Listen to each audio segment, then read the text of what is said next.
Ladies and gentlemen, the very word secrecy is repugnant in a free and open society, and we are, as a people, inherently and historically opposed to secret societies, to secret oaths, and to secret proceedings. We decided long ago that the dangers of excessive and unwarranted concealment of pertinent facts far outweighed the dangers which are cited to justify it. Even today, there is little value in opposing the threat of a closed society by imitating its arbitrary restrictions. Even today, there is little value in ensuring the survival of our nation if our traditions do not survive with it.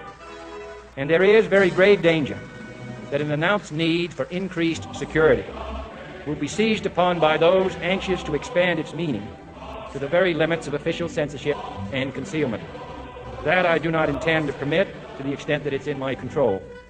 And no official of my administration, whether his rank is high or low, civilian or military, should interpret my words here tonight as an excuse to censor the news, to stifle dissent, to cover up our mistakes, or to withhold from the press and the public the facts they deserve to know.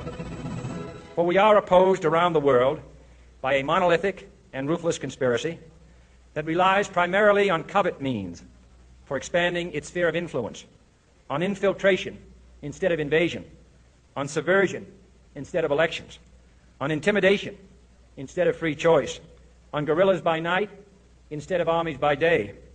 It is a system which has conscripted vast human and material resources into the building of a tightly knit, highly efficient machine that combines military, diplomatic, intelligence, economic, scientific, and political operations. Its preparations are concealed, not published.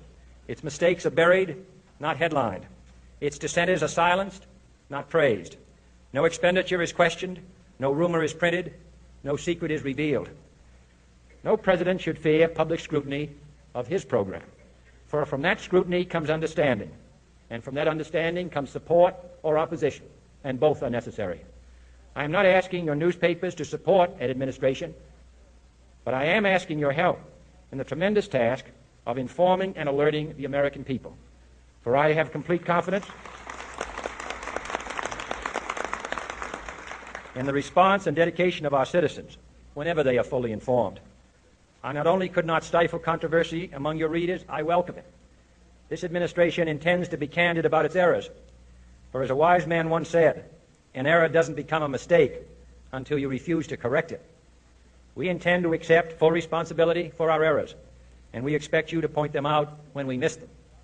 Without debate, without criticism, no administration and no country can succeed, and no republic can survive. That is why the Athenian lawmaker Solon decreed it a crime for any citizen to shrink from controversy. And that is why our press was protected by the First Amendment, the only business in America specifically protected by the Constitution, not primarily to amuse and entertain, not to emphasize the trivial and the sentimental, not to simply give the public what it wants, but to inform, to arouse, to reflect, to state our dangers and our opportunities, to indicate our crises and our choices, to lead, mold, educate, and sometimes even anger public opinion.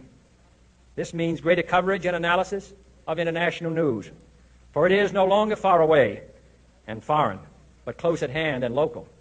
It means greater attention to improved understanding of the news, as well as improved transmission. And it means, finally, that government at all levels must meet its obligation to provide you with the fullest possible information outside the narrowest limits of national security.